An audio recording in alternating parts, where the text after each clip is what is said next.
सोचिए एक ऐसा सिस्टम जो पूरी तरह से टूट चुका है। मतलब चुनाव तो होते हैं, सरकारें बदलती हैं, लेकिन असल में कुछ नहीं बदलता। हाँ, जमीनी हकीकत वही रहती है। बिल्कुल। जो लोग पढ़े लिखे हैं, जो सिस्टम की कमियों को समझते हैं, वो सुबह ऑफिस जाने के लिए ट्रैफिक में फंसे हैं और महीने के अंत में अपनी ईएमआई और घर का किराया भरने की टेंशन में रहते हैं। सही कहा। उन्हें पता है कि भ्रष्टाचार हो रहा है, लेकिन वो सड़क पर उतरकर विरोध नहीं कर सकते, क्योंकि अगर वो ऐसा करेंगे तो उनकी नौकरियां चली जाएंगी। उनकी पूरी जिंदगी बस सर्वाइवर में निकल जाती है। तो अगर ये सब कुछ बहुत जाना पहचाना लग रहा है, तो आज की हमारी ये डीप डाइव सीधे इसी मुद्दे पर चोट करने वाली है। आज हम जिस स्रोत सामग्री का गहराई से विश्लेषण कर रहे हैं, जिसका नाम है सदविप्रो का उदय और नैतिक नेतृत्व, उसका दावा बहुत ही सीधा और कड़वा है। बहुत कड़वा है असल में। हाँ, इसके अनुसार हमारा मौजूदा राजनीतिक ढांचा हमें नहीं बचा सकता। ये सिस्टम खुद को कभी ठीक नहीं करेगा। बदलाव के लिए एक बिल्कुल नए तरह के आध्यात्मिक क्रांतिकारियों की जरूरत है। आज हम इसी थियरी के हर एक पहलू को डिकोड करेंगे। और देखिए, इस चर्चा में गहराई से उतरने से पहले एक बात स्पष्ट कर देना बहुत जरूरी है। हम आज जिस स्रोत को आधार बना रहे हैं, उसमें लोकतंत्र, तानाशाही और नौकरशाही जैसे मौजूदा ढांचों की बहुत तीखी आलोचना की गई है। हाँ, राजनेताओं को भी नहीं बख्शा गया है इसमें। बिल्कुल, राजनेताओं के इरादों को सीधे कटघरे में खड़ा किया गया है। लेकिन यहाँ हमारा मकसद किसी भी राजनीतिक विचारधारा, चाहे वो वामपंथी हो या दक्षिणपंथी, उसका समर्थन या विरोध करना नहीं है। हमारा काम बस निष्पक्ष रहना है। एकदम सही। हम सिर्फ एक तटस्थ नजरिए से इस दार्शनिक और वैचारिक लेख का विश्लेषण कर रहे हैं, ताकि हम समझ सकें कि लेखक के अनुसार समाज काम कैसे करता है और उनकी नजर में इसका समाधान क्या है। कार की हों, समाज में फैल रही अनैतिकता को रोकने में पूरी तरह नाकाम रही हैं। और इसका कारण भी बहुत स्पष्ट बताया गया है स्रोत में। हाँ, लेखक का मानना है कि अगर सरकारी सत्ता के बाहर कोई नैतिक नियंत्रण या मॉरल कंट्रोल नहीं है, तो कोई भी सरकार अंततः अत्याचारी बन ही जाएगी। मुझे यहाँ एक रूपक याद आ रहा है। अच्छा, बताइए। जैसे कोई गाड़ी हो जिसमें बहुत पावरफुल इंजन तो है, लेकिन अगर उसमें ब्रेक ना हो तो उसका एक्सीडेंट होना तो तय है ना। बिल्कुल, वो तो कहीं ना कहीं जाके टकराएगी ही। तो सरकार वो इंजन है और ये जो नैतिक शक्ति है वो ब्रेक है। लेकिन एक मिनट, अगर हम आज के लोकतांत्रिक सिस्टम की बात करें, तो क्या हमारे पास वोटिंग के रूप में पहले से ही एक ब्रेक मौजूद नहीं है? ये एक बहुत आम सवाल है जो अक्सर उठाया जाता है। मतलब जनता हर 5 साल में सरकार बदल सकती है, तो फिर इस बाहरी नैतिक शक्ति की अलग से क्या जरूरत पड़ गई? गाड़ी और इंजन वाला रूपक सुनने में तो ठीक लगता है, लेकिन स्रोत इसे एक अलग नजरिए से देखता है। यहाँ सबसे ध्यान देने वाली बात यह है कि जहाँ शिक्षा का स्तर कम है और लोगों में राजनीतिक जागरूकता नहीं है, वहाँ ये वोटिंग की पूरी प्रक्रिया ही भ्रष्ट हो जाती है। मतलब वोटिंग अपने आप में कोई जादुई समाधान नहीं है? बिल्कुल नहीं। धूर्त राजनेता बहुत अच्छी तरह जानते हैं कि जिस वर्ग में राजनीतिक समझ नहीं है, उसे झूठे वादों या छोटे मोटे फायदों का लालच देकर उसका वोट आसानी से खरीदा जा सकता है। अच्छा, तो वो लोग बेसिकली सिस्टम को ही हैक कर लेते हैं। हाँ, वे इस कम जागरूक वर्ग का इस्तेमाल करके सत्ता में आते हैं और उस मिडिल क्लास को पूरी तरह से नजरअंदाज कर देते हैं, जो वास्तव में सिस्टम की कमियों को समझता है। क्योंकि राजनेताओं को पता है कि मिडिल क्लास को बेवकूफ बनाना इतना आसान नहीं है। बिल्कुल। इसीलिए स्रोत कहता है कि केवल चुनाव होना काफी नहीं है। जब तक समाज में एक राजनीतिक रूप से शिक्षित समूह तैयार नहीं होता, तब तक चुनाव सिर्फ भ्रष्टाचार का एक टूल बने रहेंगे। और यहीं पर मिडिल क्लास की वो बेबसी सामने आती है, जिसका मैंने शुरुआत में जिक्र किया था। स्रोत में मध्यम वर्ग की जो तस्वीर पेश की गई है, वो सच में बहुत चुभने वाली है। हाँ, वो काफी दर्दनाक सच्चाई है। एक ऐसा वर्ग जिसकी बुद्धि तो विकसित है, जिसे सब समझ आ रहा है कि क्या गलत हो रहा है, लेकिन वो आर्थिक समस्याओं से उद्वेलित है। वो अपने सर्वाइवल में इतना उलझा है कि आवाज ही नहीं उठा सकता। और इतिहास गवाह है कि जब भी किसी अत्याचारी शासन के खिलाफ बगावत हुई है, उसका नेतृत्व अक्सर इसी मिडिल क्लास ने किया है। लेकिन लोकतंत्र में इस वर्ग के साथ एक बहुत बड़ी दुविधा है। वो दुविधा क्या है? जब यही पढ़े लिखे लोग सिस्टम का हिस्सा बन जाते हैं, मान लीजिए वे सरकारी कर्मचारी बन गए या नौकरशाही में चले गए, तो वे उस पूरी मशीनरी के पुर्जे बनकर रह जाते हैं। अरे हाँ, फिर वो सिस्टम के खिलाफ कैसे बोलेंगे? यही तो बात है। वे सक्रिय विरोध नहीं कर पाते। वे मूक दर्शक और पीड़ित बनकर रह जाते हैं, क्योंकि उनकी रोजी रोटी उसी सरकार पर निर्भर है। लेकिन अगर सरकार लगातार इस मिडिल क्लास के हितों को कुचलती रहे, तो क्या होगा? क्या ये वर्ग हमेशा ऐसे ही चुपचाप सहता रहेगा, स्रोत का दावा है कि ऐसा हमेशा नहीं चल सकता। जब कोई भी सरकार उन लोगों के सामूहिक हितों के खिलाफ लगातार काम करती है तो उस सरकार का पतन निश्चित है। तो एक ना एक दिन तो गुस्सा फूटेगा ही। बिल्कुल, आप उस वर्ग को हमेशा के लिए दबाकर नहीं रख सकते। पर यहाँ एक बहुत प्रैक्टिकल समस्या नजर आ रही है मुझे। अगर मिडिल क्लास अपनी ईएमआई और नौकरी बचाने में फंसी है और चुनाव काम नहीं कर रहे क्योंकि वोटिंग सिस्टम मैनिपुलेट हो चुका है, हाँ, जो कि आज की सच्चाई है, तो फिर बदलाव का ये जिम्मा आखिर उठाएगा कौन? मतलब लॉजिक के हिसाब से तो समाज में सिर्फ एक ही ऐसा समूह बचता है जिसके पास ऊर्जा भी है और जिस पर आर्थिक जिम्मेदारियों का भारी बोझ नहीं है। आप युवाओं और छात्रों की बात कर रहे हैं ना? बिल्कुल, युवा और छात्र। क्या स्रोत भी इन्हीं की तरफ इशारा करता है? हाँ, स्वाभाविक रूप से ये जिम्मेदारी छात्रों पर ही आती है, लेकिन स्रोत यहाँ एक बहुत बड़ी चेतावनी भी देता है।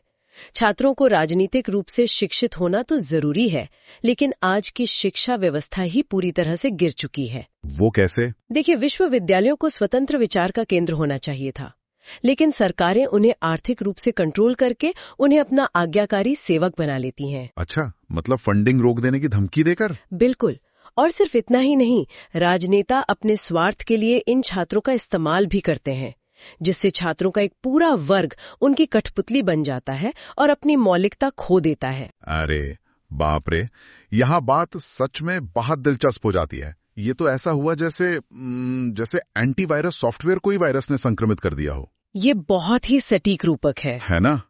अगर छात्र ही बदलाव का माध्यम है, लेकिन राजनेता, जिन्हें स्रोत कीचड़ उछालने वाला कहता है, वो उनका अपने फायदे के लिए इस्तेमाल कर रहे हैं, तो ये छात्र वो नैतिक नियंत्रण कैसे स्थापित कर सकते हैं? और यहीं पर ये स्रोत अपना सबसे महत्वपूर्ण समाधान सामने रखता है, प्रोटेस्ट यानी PROUTIST संगठनों का निर्माण।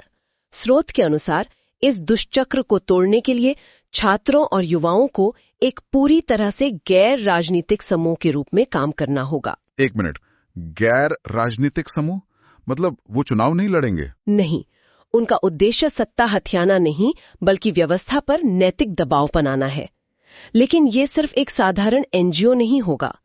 इस समूह का आधार होगा यम और नियम का कठोर पालन। यम और नियम, ये तो योग दर्शन के शब्द है ना? अहिंसा, सत्य, अस्तेय, अपरिग्रह। लेकिन एक आधुनिक छात्र या युवा नेता के लिए इसका क्या मतलब है? इसे ऐसे समझिए, ये कोई पुरानी धार्मिक रस्म नहीं है। इसे उन युवाओं के लिए एक सख्त कोड ऑफ कंडक्ट या नैतिक संविधान की तरह बताया गया है। तो क्या उन्हें सक्रिय राजनीति से दूर रहकर बस ध्यान करना है? नहीं, ऐसा बिल्कुल नहीं है। स्रोत स्पष्ट करता है कि यम और नियम का पालन करने वाले इन शुद्ध गैर राजनीतिक व्यक्तियों की आवश्यकता ही हमें सबसे क्रांतिकारी विचार तक ले जाती है, और वो है सद्विप्रो का उदय। सद्विप्र, ये शब्द थोड़ा नया सा लग रहा है। इसका क्या मतलब है स्रोत के अनुसार? लेखक के अनुसार जो लोग सही दर्शन और यम और नियम का पालन करते हैं, जो आध्यात्मिक रूप से दृढ़ है, वे ही सद्विप्र हैं और वे ही भविष्य के मार्गदर्शक बनेंगे। अच्छा, तो ये सद्विप्र समाज में क्या भूमिका निभाएंगे? उन्हें भ्रष्ट राजनेताओं और जनता की अज्ञानता का शोषण करने वाले बुद्धिजीवियों के हाथों से सत्ता और बौद्धिक नेतृत्व दोनों छीन लेने हैं। सत्ता छीन लेना? एक मिनट, तो इसका क्या अर्थ निकाला जाए? एक तरफ हम यम, नियम और आध्यात्मिक साधना की बात कर रहे हैं और दूसरी तरफ सत्ता छीनने की बात हो रही है। हाँ, ये सुनने में विरोधाभासी लग सकता है। वही तो, स्रोत एक जगह भौतिक विप्लव यानी फिजिकल रेवोल्यूशन की बात कर रहा है। क्या एक आध्यात्मिक समूह का इस तरह से आक्रामक होकर भौतिक क्रांति का नेतृत्व करना विरोधाभासी नहीं लगता? अगर हम इसे व्यापक दृष्टिकोण से देखें तो ये विरोधाभास नहीं है।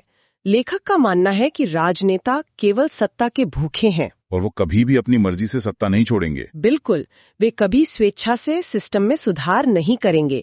इसलिए बुराई को जड़ से खत्म करने के लिए आध्यात्मिक रूप से शुद्ध लोगों यानी सद्विप्रों को सिर्फ निष्क्रिय बैठकर ध्यान नहीं करना है। तो उन्हें क्या करना होगा? उन्हें सक्रिय रूप से समाज का नेतृत्व अपने हाथों में लेना होगा।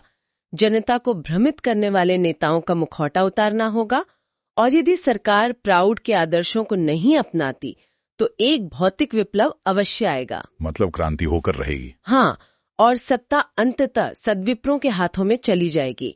बुराई को सहना आध्यात्मिकता नहीं है, बल्कि उसका सक्रिय रूप से अंत करना आध्यात्मिकता है। ये तो बहुत ही पावरफुल विचार है। लेकिन चलिए एक पल के लिए मान लेते हैं कि सद्विप्रो ने क्रांति कर दी। ठीक है, मान लेते हैं। उन्होंने एक बहुत ही बेहतरीन नैतिक शासन स्थापित कर लिया, एक विश्व सरकार बना ली। तो क्या इसके बाद दुनिया में हमेशा के लिए शांति स्थापित हो जाएगी? क्या सारे संघर्ष खत्म हो जाएंगे? और यहीं पर ये स्रोत अपने आदर्शवाद को एक बहुत ही यथार्थवादी या कहें प्रैक्टिकल झटके के साथ संतुलित करता है। अच्छा, वो कैसे? स्रोत का दावा है कि सद्विप्रो के अधीन विश्व सरकार की स्थापना के बाद भी संघर्ष पूरी तरह समाप्त नहीं होंगे। एक मिनट, संघर्ष फिर भी रहेंगे, लेकिन अगर सारे अच्छे और नैतिक लोग सत्ता में हैं, तो फिर लड़ाई किस बात की? स्रोत इसे अंतर इकाई और अंतः इकाई संघर्ष के रूप में समझाता है। मतलब अलग अलग समूहों के बीच और एक ही समूह के अंदर भी मतभेद बने रहेंगे, क्योंकि इंसानों के सोचने का तरीका अलग होता है। मुझे यहाँ भौतिकी यानी फिजिक्स का एक नियम याद आ रहा है। कैसा नियम? ये घर्षण या फ्रिक्शन जैसा है। आप कोई भी मशीन बना लें, चाहे वो कितनी भी परफेक्ट क्यों ना हो, उसमें घर्षण तो हमेशा रहेगा। बिल्कुल सही एनालॉजी है ये। भले ही आप दुनिया का सबसे उत्तम और नैतिक समाज बना लें, सद्विप्रों का समाज, लेकिन सिस्टम में घर्षण हमेशा मौजूद रहेगा। हाँ, और इसी घर्षण को स्रोत एक दार्शनिक रूप में समझाता है।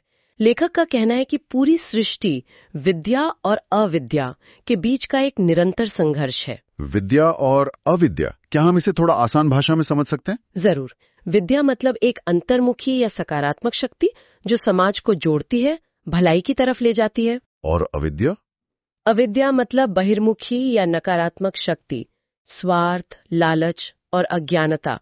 और मजे की बात यह है कि आप अविद्या को इस ब्रह्मांड से कभी पूरी तरह से मिटा नहीं सकते। तो मतलब उस घर्षण से निपटने के लिए, अविद्या को कंट्रोल में रखने के लिए हमें हमेशा किसी न किसी बाहरी फोर्स की जरूरत पड़ेगी। एकदम सही पकड़े हैं आप। और इसीलिए स्रोत कहता है कि विश्व सरकार बनने के बाद भी एक विश्व मिलिशिया या वर्ल्ड आर्मी की आवश्यकता हमेशा रहेगी। अच्छा, तो सेना कभी खत्म नहीं होगी? स्रोत के अनुसार सेना का आकार धीरे धीरे कम किया जाना चाहिए, लेकिन उसे पूरी तरह से समाप्त नहीं किया जा सकता, क्योंकि अविद्या हमेशा मौजूद रहेगी। इसलिए सेना समाज का एक अपरिहार्य अंग बनी रहेगी। मतलब ये विश्व मिलिशिया एक तरह से समाज के इम्यून सिस्टम की तरह काम करेगी, जो हमेशा तैयार रहेगी किसी भी नई बीमारी या अविद्या से लड़ने के लिए? बिल्कुल। यह विचार अत्यधिक यथार्थवादी है। यह स्वीकार करता है कि मानव स्वभाव और ब्रह्मांड के नियमों में संघर्ष अंतर्निहित है। पूर्ण शांति या यूटोपिया एक भ्रम है। लगातार नैतिक सतर्कता और सुरक्षा बल की आवश्यकता हमेशा रहेगी। ये सच में बहुत ही गहरी बात है।